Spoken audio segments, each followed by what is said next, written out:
Hello students, मैं Shiva Serena हाजिर हूँ आज फिर आपके लिए एक नया लेक्चर लेकर। और आज जो टॉपिक हम करने जा रहे हैं वो है विद्यालय संगठन का सिद्धांत। जी बिल्कुल ठीक सुना आपने, प्रिंसिपल्स ऑफ स्कूल ऑर्गेनाइजेशन, विद्यालय संगठन का सिद्धांत। ये जो टॉपिक है आज हम करने जा रहे हैं। इस टॉपिक में टोटल 11 पॉइंट्स हैं। 11 पॉइंट्स जो हैं मैं एक एक करके आपको बताती जाऊंगी और एक्सप्लेन करती चली जाऊंगी। उम्मीद करती हूँ कि आपको ये सभी पॉइंट अच्छी तरह समझ में आएंगे।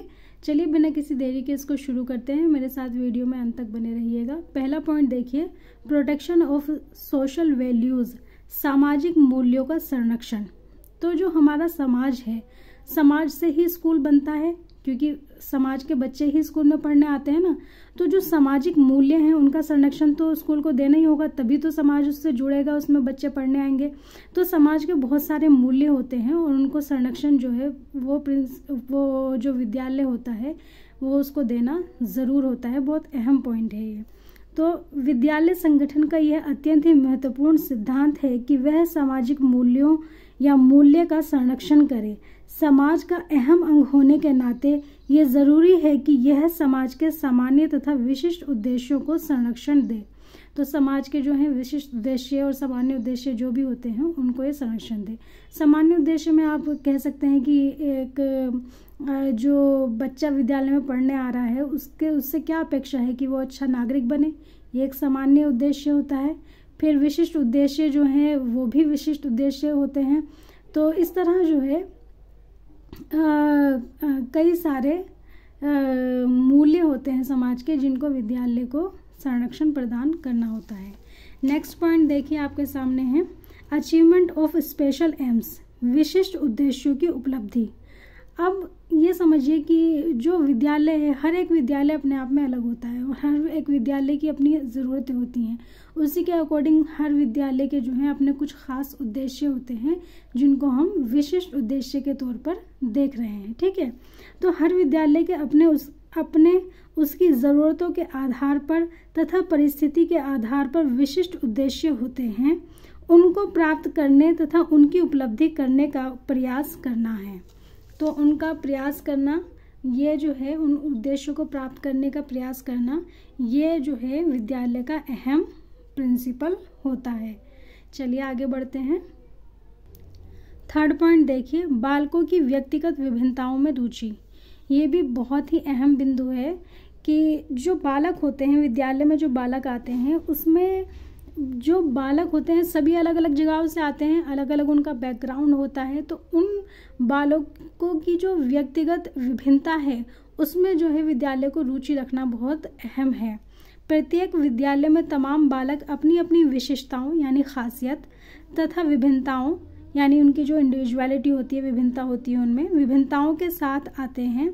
अतः विद्यालय का यह दायित्व है यानी जिम्मेदारी है कि वहाँ का संगठन इस तरह संगठित करे कि प्रत्येक बालक की आंतरिक क्षमताओं को बाहर निकाल सके, यानी उनकी जो खूबियाँ हैं, जो उनके अंदर छिपी हुई हैं, उनको जो है वो बाहर ला सके, बाहर उनको निकाल सके तथा उन्हें उनके विकास के लिए समान अवसर उपलब्ध करवाए।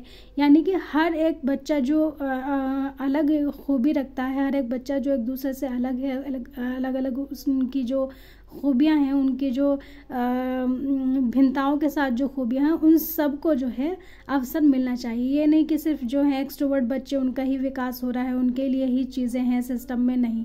जो इंट्रोवर्ट बच्चे हैं उनके लिए भी ऐसे चीज़ें होनी चाहिए जिससे कि उनका भी विकास हो। तो सारे बच्चे, चाहे वो एम्बीवर्ट हों, एक्सट्रोवर्ट हों, इंट्रोवर्ट हों, उनकी जो अलग अलग खासियत हैं, खूबियाँ हैं, कोई बच्चा बोलने में अच्छा है, कोई बच्चा राइटिंग में अच्छा है, कोई बच्चा ड्राइंग में अच्छा है। तो हर तरह के जो हैं प्रोग्राम्स होने चाहिए उनसे रिलेटेड, जिससे कि उन बच्चों की खूबियाँ जो हैं वो बाहर आएँ विद्यालय में, उन सबको जो है पूरा अवसर मिले। ठीक है, नेक्स्ट पॉइंट देखिए, समाज के साथ सहयोग। तो ये बहुत ज़रूरी है। जैसे कि मैंने आपको पहले ही बताया कि जो समाज है, समाज से ही विद्यालय बनता है, समाज के ही बच्चे विद्यालय में आते हैं। तो समाज के साथ सहयोग होना स्कूल का बहुत ही ज़रूरी है। एक विद्यालय तब तक वृद्धि नहीं कर सकेगा जब तक कि समाज का हर व्यक्ति विद्यालय के बारे में सकारात्मक यानी पॉजिटिव व्यवहार ना रखे। अतः संगठन का समाज के साथ सहयोग हो। तो इसलिए ज़रूरी है कि जो संगठन है, विद्यालय संगठन है, उसका समाज के साथ क्या हो, सहयोग हो। ठीक है, चलिए नेक्स्ट पॉइंट देखते हैं। नेक्स्ट पॉइंट आ गया है। नेक्स्ट पॉइंट है संगठन लचीलापन। संगठन लचीला भी कह सकते हैं, लचीलापन भी कह सकते हैं। मैंने ये पॉइंट लिखा था संगठन लचीलापन हो, तो यहाँ कुछ सुनने में जो है सही साउंड नहीं कर रहा था, तो इसको इस तरह भी कह सकते हैं कि संगठन में लचीलापन हो। ठीक है, इस तरह भी कह सकते हैं। तो विद्यालय संगठन लचीला तथा संतुलित हो।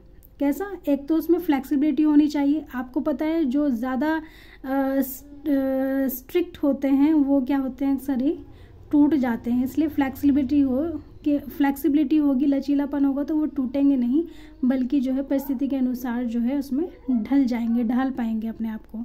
और दूसरा क्या होना चाहिए, संतुलित होना चाहिए, यानी कि बैलेंस्ड होना चाहिए। ये भी बहुत ज़रूरी है ताकि समाज तथा मनुष्यों की बदलती हुई ज़रूरतों के साथ विद्यालय समायोजन यानी एडजस्टमेंट कर सके तथा बदलते वक्त के साथ विकसित होता रहे, उसमें रूढ़िता तथा जड़ता ना आए। ठीक है, तो रूढ़िता और जड़ता नहीं आएगी उसमें अगर संगठन जो है वो लचीला होगा।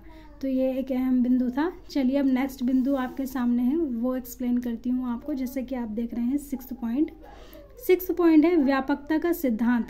व्यापकता यानी कि उसका जो दायरा है वो काफ़ी फैला हुआ हो, वो संकुचित ना हो। ठीक है, विद्यालय में होने वाली हर एक क्रिया यानी एक्टिविटी व्यापक तथा बोध संबंधी हो, यानी कि उसका दायरा बड़ा हो, स्तर जो है इसका बड़ा हो, और कैसी हो, वो बोध से जुड़ी हुई हो, यानी कि उससे कोई ना कोई समझ जो है, अच्छी समझ बननी चाहिए, तर्क संगत, या एक तरीके से आप कह लें कि बोध से जुड़े होने का मतलब कि उसमें जो है एक